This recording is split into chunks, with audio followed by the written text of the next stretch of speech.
Hi, good evening, everybody. I want to mention something before we start that I mentioned already last night in the Tefillah class. There has been one comment so far only, although I did see it happen actually on the video that I saved, that sometimes my voice goes like it's blank for like a few seconds, sometimes 30 seconds. And when I checked, it looked like when I was coming off of screen share. So I looked up something online to try to see if I could remedy it. And hopefully it works. And if it doesn't, I'll have to figure something else out. And having said that, we're going to start right away with the screen share and go over what we're going to be talking about. I sent this out. Oops, I sent this out this morning, but I want to kind of go through this. Last week, where we left off, we were talking about the man known as the Tour, and we talked about something he did. He had two major writings. One, they're both major, but one had a much greater impact. We talked about the lesser impact last week, which was he wrote a commentary called the Bal HaTurim on Chumash. It's a commentary, it's comments, it's, hey, I suggest you look at this. It's gematria, it's amazing stuff, really is. And that's what we looked at last week. And we said we're going to continue now this week about the true magnum opus, his major work that he did that changed the course of history as far as Jewish law. That's what we're going to talk about him and the early steps that led to what will eventually be called the Code of Jewish Law, or the Shulchan Aruch. I'm going to mention, when we look at the tour, the name of Rav Yosef Karo, known as the Beit Yosef. But in order to understand him and what he did, as I wrote here on the slide, we're going to have to go back in time. And we're going to go back to the year 1290, and we're going to go back to year 1492. 1290, when the Jews get expelled from England. 1492, and there is a connection between Columbus and this date, not just that he sailed the ocean blue, the date in which the Jews were expelled from Spain. And then we'll return back to Rabbi Yosef Caro in the shadow, as I wrote, in the shadow of the Spanish expulsion and his classic work that led to the authoring of the Shulchan Aruch. So let me explain to you what this means, what this slide means. I'm going to explain to you. I'm not going to explain to you now. I'm going to explain to it as we get to that stage. So I'm going to jump right to this next slide, make it a little smaller. And I'm going to look at this here. This is, where we left off last week was I was starting to mention that in the time, as far as halacha, Jewish law is concerned, there have been a few major milestones from the time of the giving of the Torah till today. We talked about the fact that around the year 200, the Common Era, that Rabbi Yehuda Nasi codified what became known as the Shisha Sidrei Mishnah, or the 6 orders of Mishnah. That was not a book you could look up and by topic. You couldn't look up like a chapter and verse to see, okay, what's the halacha this way? But it was the first step. It was meant to help people marshal along with the oral law, along with the written law. The next major step doesn't happen until the time of, the Rif, but really the Rambam in the 1200s, and before him a little bit the Rif, where he codifies into 14 sections what becomes known as the Yad HaChazakah, or the Mishnah Torah of the Rambam, which makes it much easier to be able to find halachot. I want to see how do you determine when there is going to be a new moon? How do you determine the size of a sukkah? How do you determine how you wash your hands, the tilat yadayim, in the morning when you get up? So that was really the first book of law that was easily, it's called codified, because in codes, there's a way, not like hidden codes, but it's written in a way that you could look things up. And that's in the 1200s. We're now in the 1300s, early 1400s, and the next major step happens, and that is the authoring of the book, which becomes known as the Tur. The Tur, which means column, he takes the name from the Arba'a Turim, the 4 columns of the stones on the choshen, the breastplate that the Kohen Gadol wore, and the different stones, and he called it the Arba'a Turim, or the 4 columns. And he broke them down into 4 main sections. The first one's called Orach Chaim, which is the one that most people are going to be familiar with. It is the daily laws of prayer and Shabbat and holidays and what are you supposed to do in Shmona Esrei, and how to build a sukkah, and what a shofar looks like. That's day-to-day life, regular day-to-day life. For those of you who have a Mishnah Berurah at home, it's the commentary of the Chafetz Chaim on Orach Chaim, not the whole Shulchan Aruch. I mean, not the whole tour, just on Orach Chaim. The next section he has is called the Yoredeya. Yoredeya is the loss of kashrut, shchita, like slaughtering of an animal, kosher, non-kosher animals, mixtures of non-kosher and kosher, the concept of batal b'shishim, something is nullified in 60, meat and milk mixtures, cooking meat and milk together, laws of mourning, halachot of family purity, hilchot nidah. That's Yoredeya. Even HaEzer is the section having to do with marriage and divorce. How a wedding, not exactly how a wedding is performed, but the halachot that have to do with marriage, the halachot about writing a get, and related issues. And the last one is called Choshen Mishpat. Choshen Mishpat deals mostly with monetary laws, judicial procedure, what's called in law torts, T-O-R-T-S, not the kind you eat with an E, but T-O-R-T-S. My car damages your car. My dog bites your leg. I don't have a dog. So what is my responsibility? That's Choshen Mishpat. Many, many years ago, I attended a conference, and I've mentioned this over time when I've taught this background. Rabbi, I just went blank, Rabbi Schachter. Wait, no, what's this from? My God. Rabbi Schachter from YU. Rosh Hashanah YU. Anyways, so he gave a class talk to a rabbinic conference for young Israel rabbis. I wasn't a young Israel rabbi, but I was at the conference, and his talk was entitled Choshen Mishpat, the forgotten section of Shulchan Aruch. Now, what does that mean? He says people tend to ask rabbis questions on the first three areas of daily laws, kosher and treif. I put my milchik spoon in my fleshik pot, marriage, divorce. But when it comes to money, when it comes to issues of rebate or interest, when it comes to issues of damages and all, they don't necessarily ask questions, and they make their own decisions very often, or they don't even realize necessarily that's a question. So that was the subject, that was the topic of his talk, which I thought was fascinating as I thought about it. And I was still relatively new in my career. And I don't remember everything. Here, since I moved, I've received many questions that dealt with Choshen Mishpat, which is very nice to see that people are much more in tune with the section of Choshen of the Shulchan Aruch. What I want to do is I want to show you a picture of what a page, the very first page of the tour looks like. And you'll see why I'm showing it to you. And make this that and make this a little smaller. Actually, may move it down. Okay. This is the very, very, very beginning of the tour. Now, in most books, such as Gemara, Shulchan Aruch, Tour, the book itself is usually in the center. The main information is in the middle. Here, so it starts with the word Yehuda in this whole section, and the commentaries are generally off to the sides here and here. And we're going to talk about that in a minute. But right now, I just want to take a look. You'll notice at the top it says Orach Chaim, Hilchot Hanhagat Adam Baboker, Aleph. This is the very first halacha. It's approximately 1,600 chapters that it has. 1,600 chapters or pages. I forgot. I don't remember off the top of my head. Anyways, it's long. It's long. And this is the first thing he writes. I'm going to read it to you in just a few of the lines, and you'll see why. Yehuda ben Tema Omer.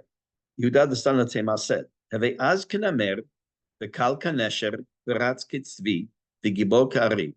He said that you should act like swiftly and quickly, like a leopard and like a fox and and strong like a lion. Get up in the morning, lasot retzon avicha shabashamayim. Get out of bed, go to shul, daven, get ready to do mitzvot, start your day on the right foot. Pireit arba'at dvarim. He listed four things, bavodat haborei. So the tour, remember, this is Yaakov ben Asher, the author of the tour, saying that Rabbi Yehuda ben Tema, who said this, lists four steps, or four things in the service of God. And he starts off with the idea of being like bold like a leopard, or courageous like a leopard, strong like a leopard. because it's a general rule when it comes to serving Hashem. Because sometimes a person wants to do a mitzvah, and sometimes he's prevented from doing it. Why? People make fun of him. I will tell you anecdotally, I've seen this where a kid is, let's say, 15 years old and he's on specifically playing baseball.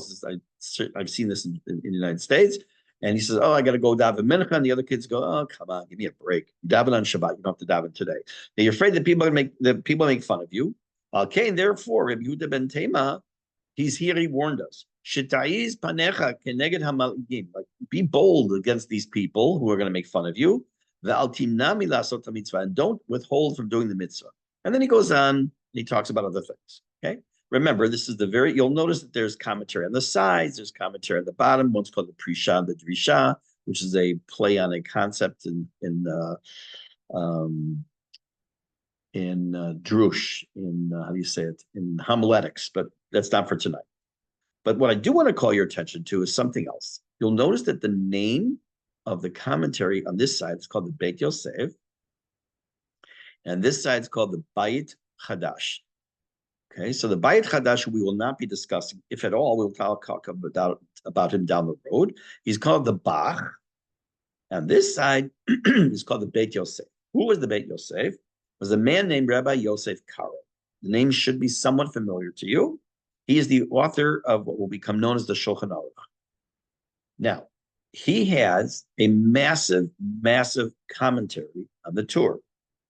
What he did with that commentary, we'll talk about probably next week, I hope, Bezrat Hashem.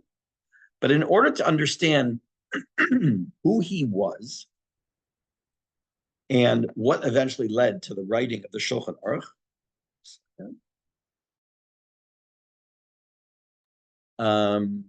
we have to move back in time in history. In order for me to explain what that means, I have to give you some introduction.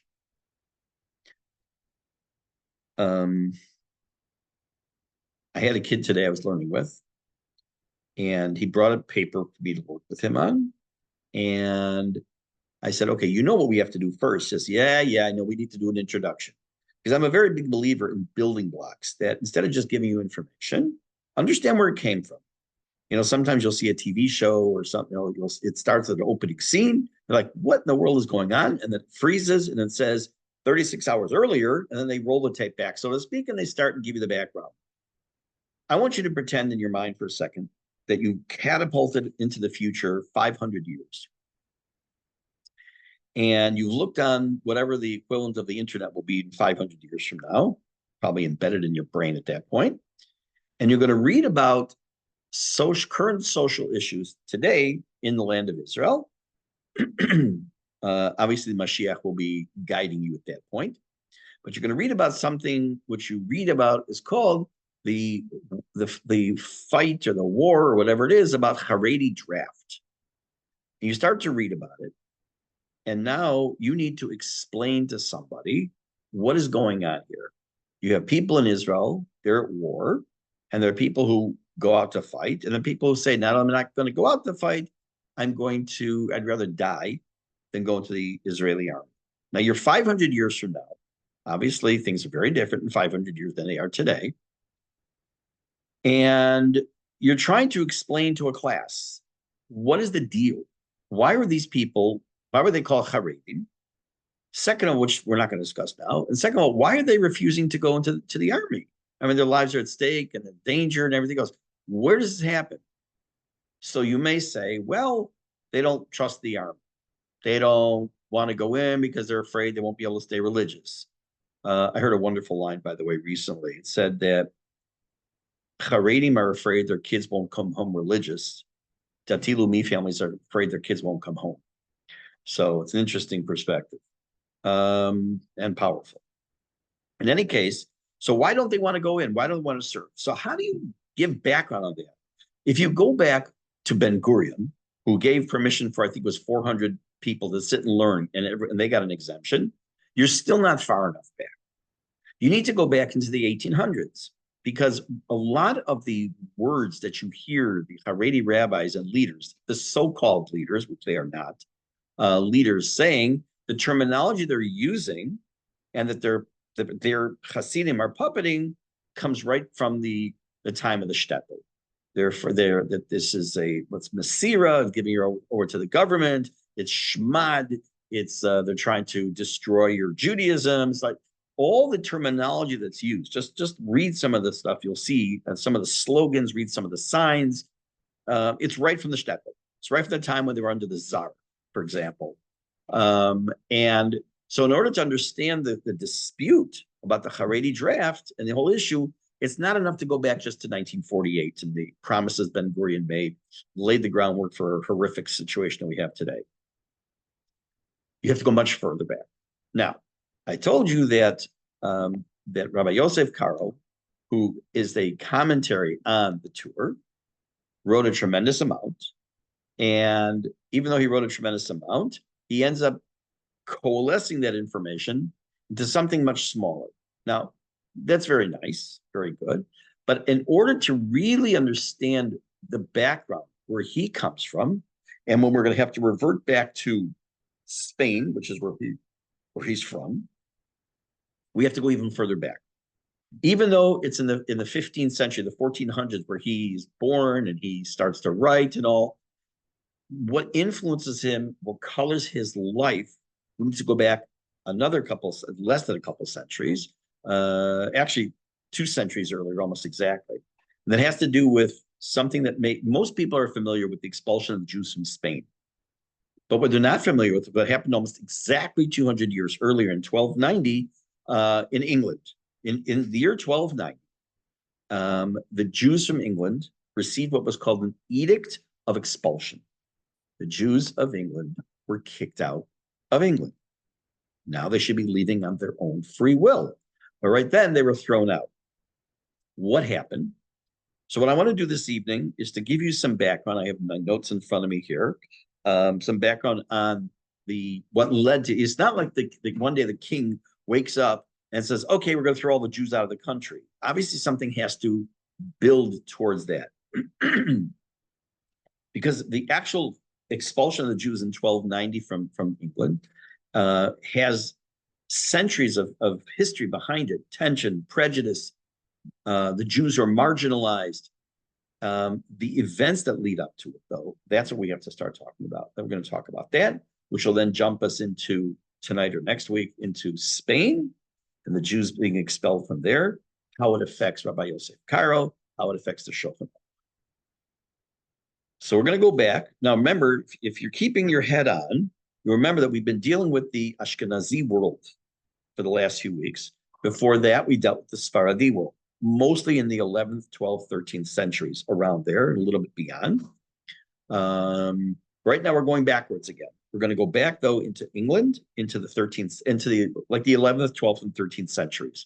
Again, to prevent confusion, 11th century means the 1000s. More than likely, Jews arrived in England in 1066. I don't usually do dates, but there's certain ones that are years are certainly famous. And 1066 is one of the big ones, when William the Conqueror arrives or starts to lead England. During that time period, one of the first jobs the Jews have in England, and it's not just going to end in England, it ends up being actually in many places in Europe, they're money lenders and traders of things, whether it's pelts or horses, whatever else it is.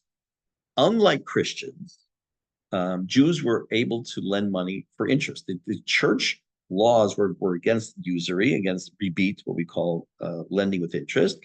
Jews are not allowed to lend Jews with interest, but Jews are allowed to lend non-Jews with interest. So the Jews pretty quickly became critical to the English economy. But at the same time, it also leads to a lot of resentment. You know, I had to go to my Jew to get money. We know that Shakespeare wrote very derisively the character of Shylock, Merchant of Venice, and other things about Jews. But at the same time, because they are critical to the economy, they have to be protected because imagine for a moment, remember, we're talking about a king, we're talking about royalty, we're not talking about some aldermen and state senators and congressmen. We're talking about kings who their protection meant a tremendous amount. They give their protection to the Jews in the communities, but why did they protect the Jews? Why did they allow this money lending? Very simple. They weren't because they were such tzaddikim, the kings. It's because they were in return, they got taxes, they were able to get loans, and basically made the Jews the direct subjects of the crown. And they were like an arm of the crown. They enabled to collect taxes from the Jews, enabled taxes to be collected from those borrowing money from the Jews. So it was part of early on the economy. It also gave capital for infrastructure. You know, we think in terms of modern times of infrastructure. We have high-rise buildings and trains and airplanes and water systems and all. It doesn't matter when a person lives. There's always the need to build when you're building a society and a community. And remember, the 11th, 12th, 13th century, there's really castles and stone buildings. You see them all over Israel from the time of the Crusaders. There's a lot of building, a lot of infrastructure, and they needed this money for seed money for projects like this.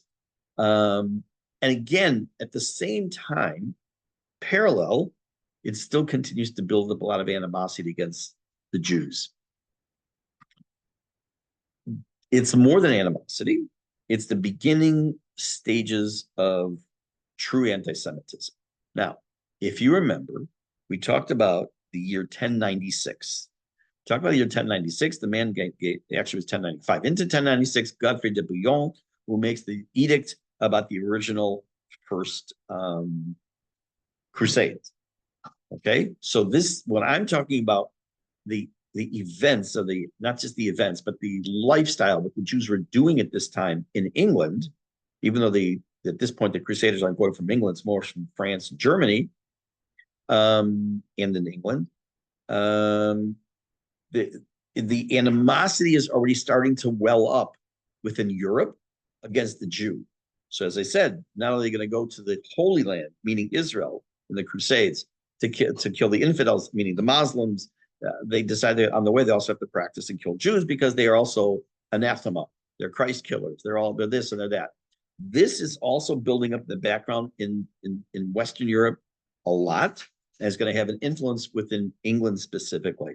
So what starts to happen? We're going to talk now about the Jews' lives and their conditions in the 12th and 13th centuries, i.e. the 1100s and 1200s. There was a lot of religious bigotry. They were accused of, as I mentioned before, accused of deicide. Deicide is God killing, or in this case, they're killing their lowercase g God, Yashki, Christ, and other fabricated crimes. What became very common, we talked about this briefly before, was the idea of ritual murder, blood libels, where, for example, they say that Maccabi Tel Aviv flies to Amsterdam in order to cause problems there and cause their own. Oh, wait, that's today. Blood libels, such as throwing a Christian down the well, and that we talked about last week in the class. It could be the famous killing a Christian so you could use his blood to bake matzahs.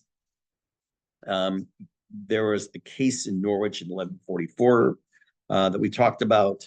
But there was constant anti-Jewish propaganda building. Now I'm going to pause here for a second, because as I go through this, as it builds towards the eventual expulsion of Jews from England, I want you to keep in the back of your mind the little or lot that you know about the Holocaust and things that led up to it and the actual Holocaust itself.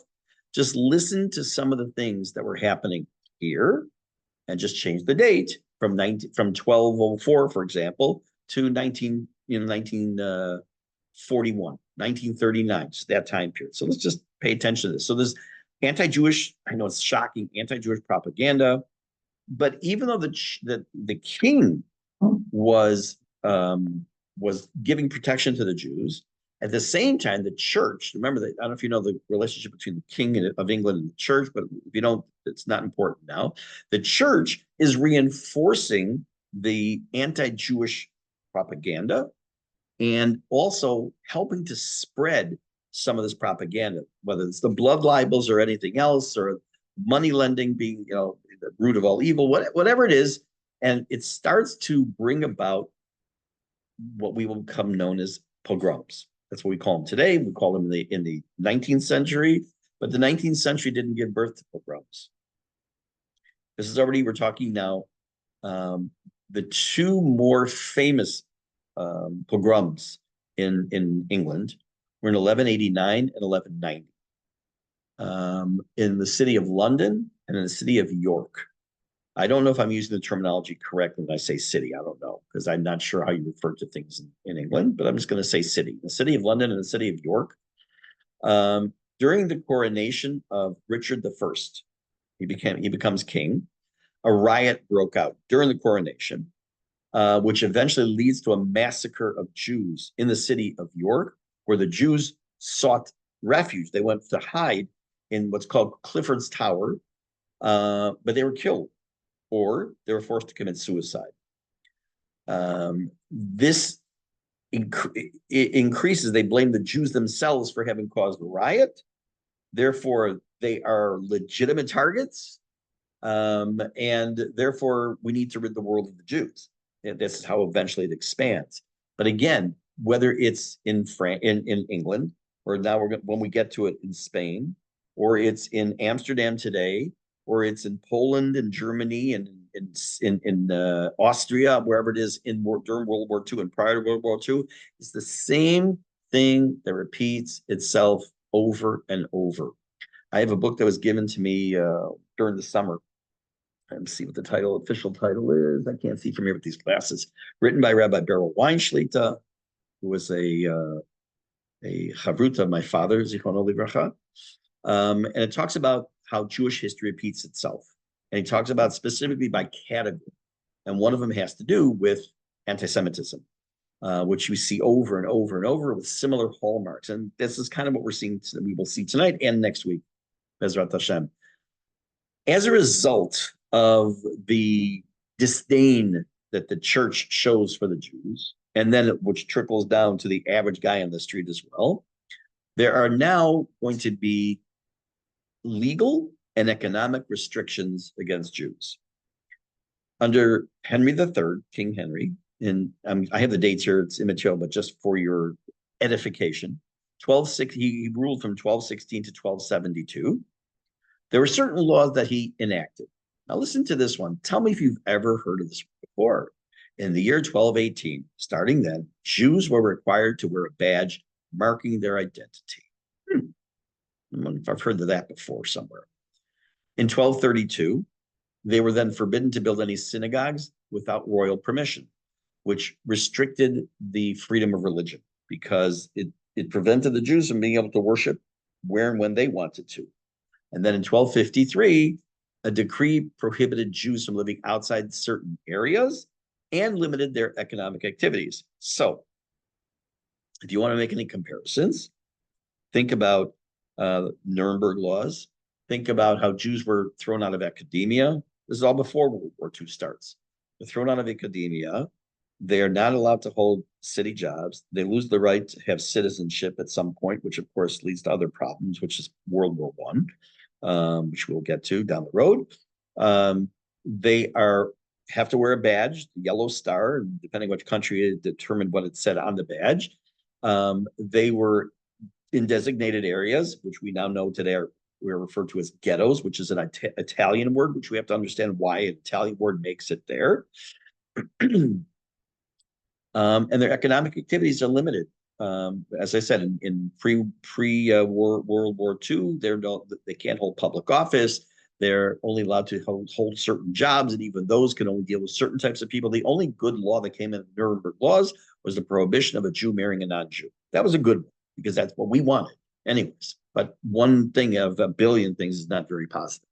Anyways, so the English monarchs seize this opportunity. They see this anti-Jewish that they're helping to create, this anti-Jewish sentiment seething in the country. They begin to heavily tax the Jews. And where the Jews have their money from? Again, they got that from the Christians because they've been lending money with usury, with the um, rebate, with interest, and they're getting wealthier and they're getting wealthier and wealthier. And now comes the church to start clamping down on the Jews and said, "We need your money." Now, what do they need their money for? Remember, this is still during the time periods, the latter part, but it's still during the time period of the Crusaders. So, in a sense, the Jews indirectly helped to fund part of the Crusades. Now, let's think about something that happened now, recently. And I'm not making the exact comparison because Biden is not the Church of England, but it's a similar idea where the United States is transferred X amount of billions of dollars from hundreds of millions, and some say more than that, to the PA, Palestinian Authority, whatever that even means. And part of that money goes to fund terror because they have to pay for slaves. So in a sense, the United States is helping, which is, by the way, against the law of the Taylor Force Act. And it's enabling. Now, if you're an American citizen and you're Jewish and you're paying taxes, part of your taxes just went for the pay for slave program.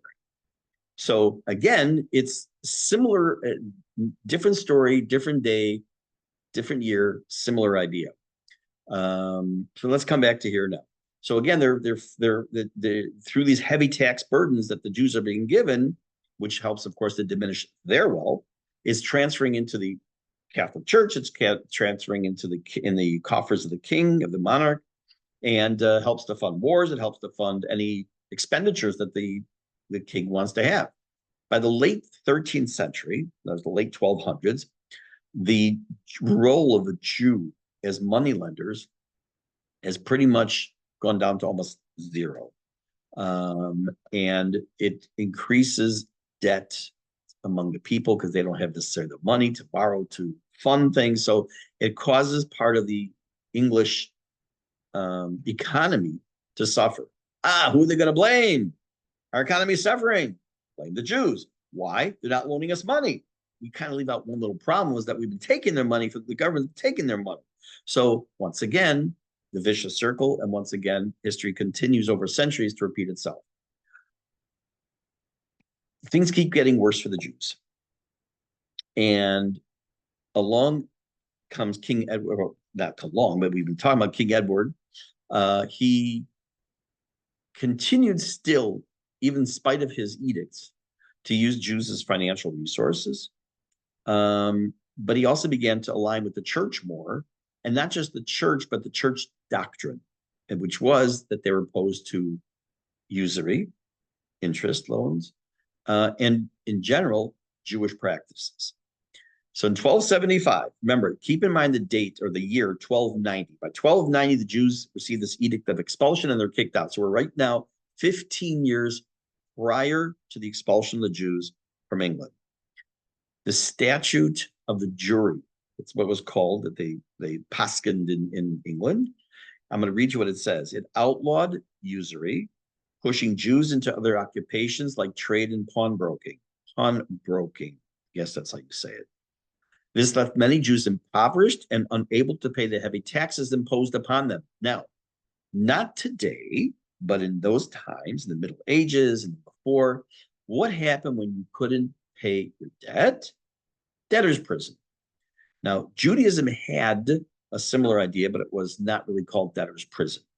If you remember your Chumash a little bit, and we get to the beginning of Parshat Mishpatim, you'll see it talks about an Eved Ivri, a Jewish slave. Now, keep in mind when we talk about a slave in Judaism, we're not talking about the kind like you saw in Roots 50, 45 years ago, whatever it was, being beaten. All it doesn't mean that at all. But how did a person become a Jewish slave to another Jew? So either he injured, damaged somebody, and he couldn't pay his debt, and therefore he has to work it off, or he borrowed money, he can't pay it, and now he's sold into servitude, and he uses that time, it pays off that debt. So that's pretty much it. We didn't have a concept in Judaism, we never did, never have, of debtor's prison. And in general, there's almost no real concept of prison in Judaism. There's something, a little something, but not how we understand it in the penal system around the world. In any case, so this statute of Jewry in 1275 basically prevents the Jews officially from running most of their business. And most of their businesses, many businesses that help the Jews' economy and the others' economy was the money lending, and that got shut down. They become poor. They can't pay the heavy taxes that the king has imposed upon them. Chad Gadya rolls around and around, debtor's prison. At the same time, it's causing they put Jews in debtor's prison. It continues to fan the flames of the hatred of the Jewish people among the Brits. Shouldn't say the British in England.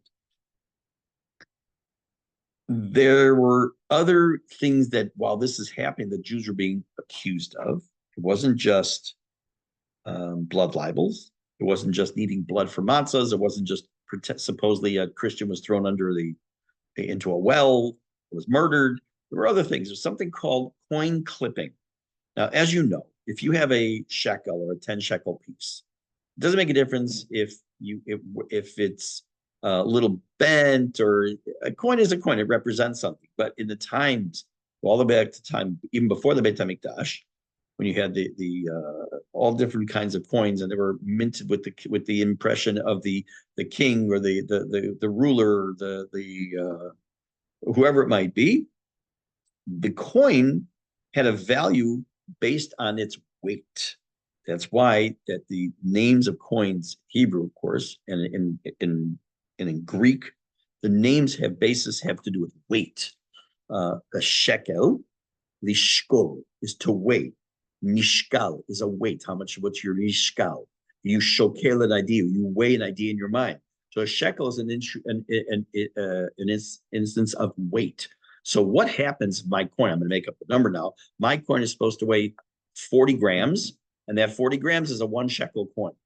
Okay, it's only worth 1 shekel if it weighs 40 grams. So if it's through usage, what happens? That it starts to get diminished, and it weighs less, and therefore it's not worth as much anymore. And you can go to a money changer, and they can change it to smaller coins, and you can have that. But if you tried to you owe someone a shekel, and you have shaved off some of this coin a little bit, so it's a little bit thinner, a little bit less on the round because you shave some off, then what you're doing, and you can theoretically melt that down and make other coins in theory, but that doesn't make any sense, I know.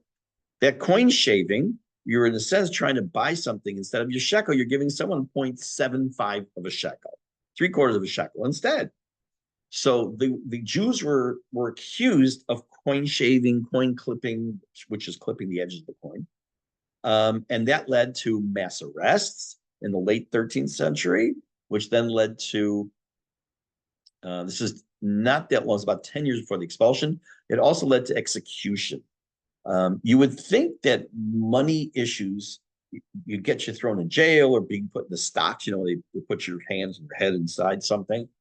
But in some cases, the Jews were executed for these infringements. And that continued to erode the whole relationship between the Jew and the non-Jew, church and the Jew, and the monarchy and the Jew. By the late 1280s, King Edward faces terrible financial difficulties and pressures from the clergy, and he's told to address wait for it, the Jewish problem. So I say, nothing changes. The Jewish problem, and those exact words, that's what it was called in quotes, the Jewish problem. The clergy advocate for expulsion of the Jews because they say for religious reasons, we don't want Christ killers among us, and that's why all these bad things are happening.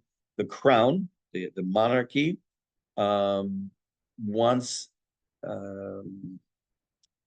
they want just an excuse to confiscate Jewish property. They're not so interested necessarily in throwing them out right away. They want, look, you can't pay, we're going to take your land. Because remember, most people own land, especially the Jews. So if you own land, but now you don't have any money to pay your workers, you don't have any money, you have any income, you have nothing. So now you have to pay heavy tax to the government. You don't have any money, you don't have any sheep, you don't have anything to give them. They take your land. Comes the year 1290. July 18th, 1290, an edict of expulsion is written. Now, I want to check something before I shoot my mouth off. Hold on 1 second. In just 1 second.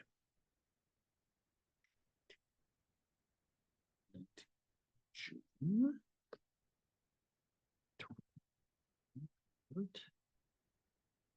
is, let me just look at this again for a second. Give me 1 second, because I should have looked this up before. It's supposed to 12 July 18th.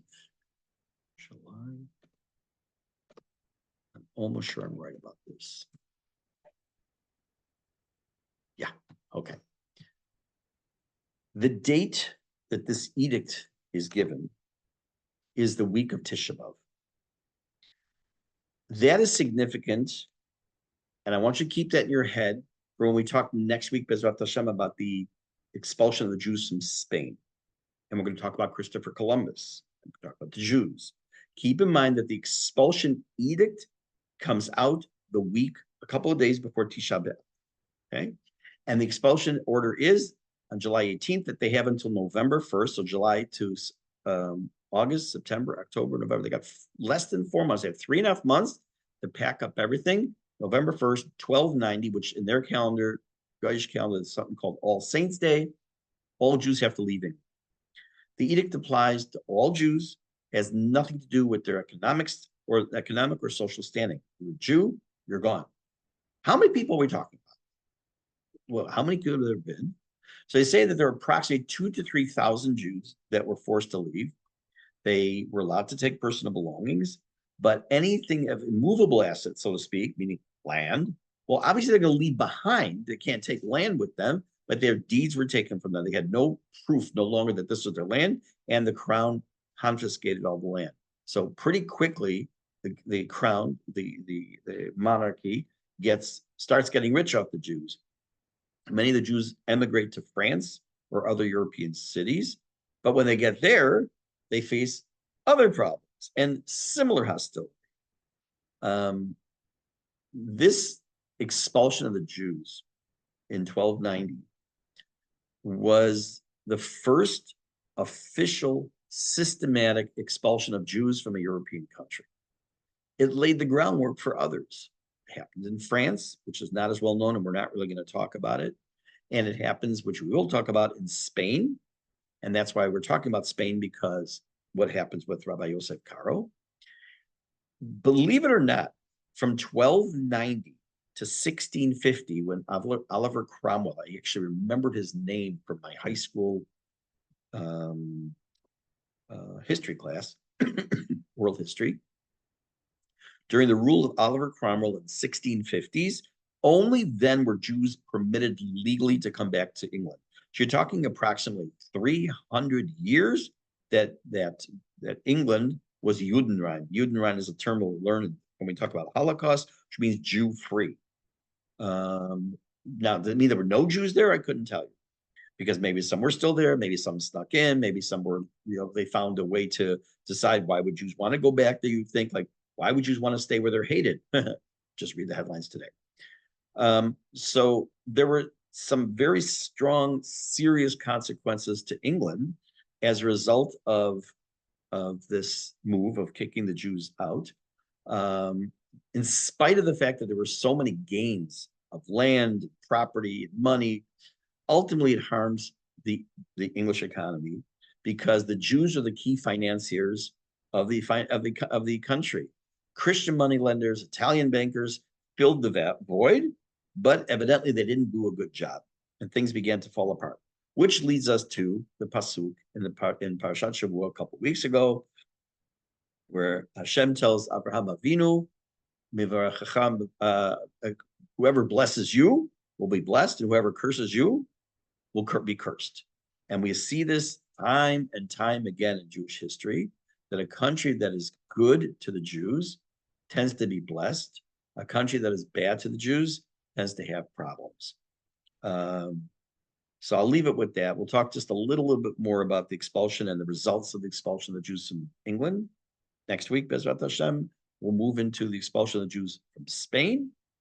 If any of you are starting to be a little frivolous, but are Monty Python fans, and you talk about the Spanish Inquisition, there's certain scenes that pop into your head that every time I learn about and teach Spanish Inquisition, Jews being expelled from Spain, that kind of pops into my head. So you can see where my head is.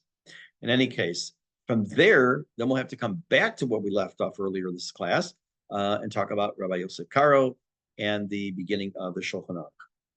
Just like you cannot understand the reluctance, and that's a very generous word, of the Haredim to enlist en masse today without going back to Europe of about 150 years ago, so too you can't understand Rabbi Yosef Karo and the codification of the Shulchan Aruch without understanding the expulsion of the Jews from England, which leads to Spain, which leads to something in his life. Okay, so without any further ado, I will bid you all a good evening, and Besarot Tovot, everybody.